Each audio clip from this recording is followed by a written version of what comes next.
সুপ্রিয় দর্শক, আসসালামু আলাইকুম। কেমন আছেন আপনারা? নিশ্চয়ই ভালো আছেন। আজকের ভিডিওতে আপনাদের সবাইকে স্বাগত জানাচ্ছি।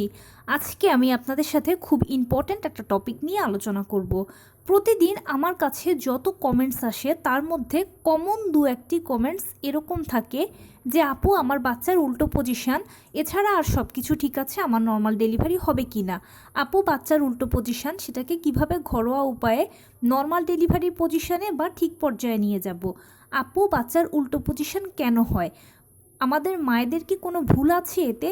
আমরা কি এর জন্য কোনোভাবে দায়ী? অথবা এরকম যে কত সপ্তাহে বাচ্চার পজিশন নর্মাল ডেলিভারি পজিশনে যায়? তাহলে চলুন বলছি সব কিছু। বাই দ্য ওয়ে, মূল ভিডিওতে যাওয়ার আগে একটা কথা বলি, আমি আমার চ্যানেলে pregnancy related, specially normal delivery related অনেক ইম্পর্ট্যান্ট তথ্য ভিডিও আকারে শেয়ার করে থাকি। এই তথ্যগুলো আমার পার্সোনাল এক্সপেরিয়েন্স ও আমার ডক্টরের সাজেশন থেকে নেওয়া। তাই আমার চ্যানেলটিকে যদি একবার আপনারা ভিজিট করেন তাহলে আপনারা আপনাদের প্রশ্নাতীত মনের অনেক প্রশ্নের উত্তর পেয়ে যেতে পারেন। আমন্ত্রণ জানাবো আমার চ্যানেলটিকে একবার ভিজিট করে দেখার জন্য। এবারে চলুন মূল আলোচনায় যাওয়া যাক।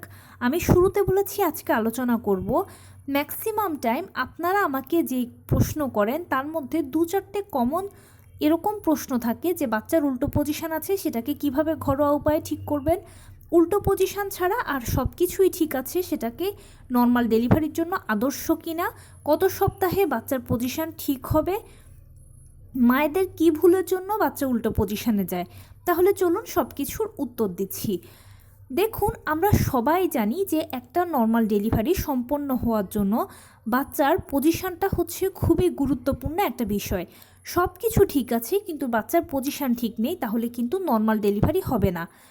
এখন যেই মায়ের সব ঠিক আছে কিন্তু বাচ্চার পজিশন উল্টো আছে অথবা ব্রিজ পজিশনে আছে, সেই বাচ্চার বা সেই মায়ের কখনোই নর্মাল ডেলিভারি হবে না। অবশ্যই নর্মাল ডেলিভারির প্রথম শর্তই হচ্ছে আপনার বাচ্চার পজিশন সেফালিক হতে হবে। সেফালিক পজিশন মানে হচ্ছে বাচ্চার মাথাটা থাকবে মায়ের যৌনাঙ্গের কাছে আর পাটা থাকবে বুকের দিকে, অথবা অনেকে এটাকে হেড ডাউন পজিশন বলে, যেটা আপনার বুঝতে সুবিধা হয়। অবশ্যই নর্মাল ডেলিভারির জন্য এই পজিশনটা প্রয়োজন। এবারে বলি কত সপ্তাহে একটা বাচ্চার পজিশন সেফালিক হয়ে যায়। সাধারণত 8 থেকে 8.5 মাস পর্যন্ত বাচ্চাদের বিভিন্ন ধরনের পজিশন হয়। উল্টো পজিশন, সেফালিক পজিশন, ট্রান্সভার্স ইত্যাদি বিভিন্ন ধরনের পজিশন হতে পারে। কিন্তু 8.5 মাসের পর থেকে মোটামুটি 8 মাসের একেবারে শেষের দিকে অথবা নবম মাসের একেবারে শুরুতে 34, 35 কিংবা 36 এই সপ্তাহ তিনটিতেই বাচ্চার পজিশন একেবারে 100% চলে আসবে সেফালিক প্রেজেন্টেশনে। আপনি যখন লাস্ট আলট্রাসোনোগ্রামটা করাবেন তখনই কিন্তু বাচ্চার সেফালিক প্রেজেন্টেশন দেখতে পাবেন। আর 34, 35 অথবা 36 সপ্তাহে অথবা 8 মাসের একেবারে শেষের দিকে বা নবম মাসের শুরুতেই কিন্তু বাচ্চার সেফালিক প্রেজেন্টেশন হয়ে যায়। এখন বাচ্চার প্রেজেন্টেশন যাদের সেফালিক হয় না বা ব্রিজ হয়, এর কারণ কি? বাচ্চা ব্রিজ পজিশনের জন্য কিন্তু মা হচ্ছেন 80% থেকে 90% দায়ী। কেন কি না, যেসব মায়েরা অলস প্রকৃতির হয়, নিয়মিত হাঁটাচলা করে না, কায়িক শ্রম করে না, শুয়ে বসে থাকতে পছন্দ করে, আরামপ্রিয় স্বভাবের যেসব মা, সেসব মায়ের বাচ্চারই কিন্তু পজিশনটা বেশিরভাগ ক্ষেত্রে সেফালিক আসে। আর যেসব মা অ্যাক্টিভ থাকেন, যেমন নিয়মিত হাঁটাচলা করা, টুকটাক কায়িক শ্রম করা, লো কমেট ব্যবহার করা, এই ধরনের অ্যাক্টিভিটিসগুলোর উপরে থাকেন, ইনশাল্লাহ সেই সকল মায়ের দেখা যায় যে বাচ্চার প্রেজেন্টেশন 8 মাসের থেকেই সেফালিক থাকে। তাদের বাচ্চার প্রেজেন্টেশন নিয়ে কোনো চিন্তা করতে হয় না। এখন কথা হচ্ছে এই সেফালিক প্রেজেন্টেশনকে, এই ব্রিজ প্রেজেন্টেশনকে সেফালিকে আনতে হবে কিভাবে। বাচ্চার ব্রিজ বা উল্টো পজিশনকে সেফালিক আনার জন্য একটা সহজ ও ঘরোয়া টোটকা রয়েছে, যেটা খুব প্রাচীন সময়ের, আমাদের মা, নানি, দাদি এদের সময়ের। এনাদের সময় কিন্তু সেরকম ভালো চিকিৎসা ব্যবস্থা ছিল না।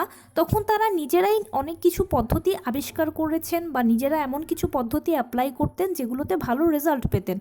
আমি এখন আপনাদেরকে যে ঘরোয়া উপায়টার কথা বলবো, এটা মোটামুটি যতজনই অ্যাপ্লাই করেছে সবাই ভালো একটা রেজাল্ট পেয়েছে।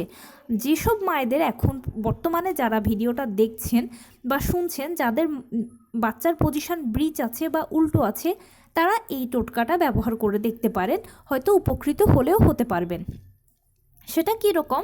সেটা হচ্ছে আপনার বুকের একটু নিচে আর পেটের একটু উপরে রিপিট করছি, বুকের থেকে হালকা একটু নিচে আর পেটের থেকে একটু উপরে, এই পজিশানে একটা শক্ত কাপড়কে, হতে পারে সেটা একটা ওড়না, হতে পারে সেটা একটা গামছা, এই ধরনের কোনো একটা কাপড়কে একটু বেঁধে রাখবেন। এতে কি হবে, বাচ্চারা কিন্তু সবসময় ঘুরতে থাকে মায়ের গর্ভে, আর যখন বাচ্চা ঘুরতে ঘুরতে উপরের দিকে আসবে, অথবা সে তো এমনিতেই উপরের দিকে আছে, যখন সে ঘোরার চেষ্টা করবে তখন উপরের দিকে সে একটা বাধা পাবে, আর এই বাধা পাওয়ার ফলশ্রুতিতে হবে কি, বাচ্চা নিচের দিকে নেমে যাবে, মানে আপনার যৌনাঙ্গের দিকে তার মাথাটা চলে যাবে, সে সেফালিক পজিশন হয়ে যাবে। অনেকেই এতে উপকৃত হয়েছে, এটা আপনি করে দেখতে পারেন। তবে একটা সতর্কতার কথা হচ্ছে, খুব সাবধানে এই জিনিসটা মেনটেন করবেন, যেন বাচ্চার কোনো ক্ষতি না হয়, আপনি যেন কষ্ট না পান, সে চেষ্টাটা করে বা সেভাবেই করে আপনি এই কাপড়টা বেঁধে রাখতে পারেন একদম ঠিকঠাক পজিশানে, তাহলে হয়তো বা ভালো একটা রেজাল্ট পেতে পারবেন। তো এই ছিল আজকের ভিডিও। কেমন লাগলো বলুন? যদি ভালো লেগে থাকে ও হেল্পফুল হয়ে থাকে তাহলে প্লিজ লাইক, কমেন্ট, শেয়ার করতে একদম ভুলবেন না। আর সেই সাথে আমার চ্যানেলটিকে সাবস্ক্রাইব করার বিনীত অনুরোধ রইল। পাশে থাকা বেল আইকনটি ক্লিক করে দেবেন, যেন আমি ভিডিও আপলোড করার সাথে সাথে আপনারা নোটিফিকেশান পেয়ে যান। যদি কোনো প্রশ্ন থাকে কমেন্টসে জানাবেন, আমি রিপ্লাই দেব। প্লাস যদি কোনো পরামর্শ থাকে যে কোন বিষয়ের উপরে ভিডিও বানালে আপনারা উপকৃত হবেন, সেটাও জানাবেন। আমি আপনাদের পছন্দের সর্বোচ্চ প্রায়োরিটি দেব। ভালো থাকবেন, সুস্থ থাকবেন। আসসালামু আলাইকুম।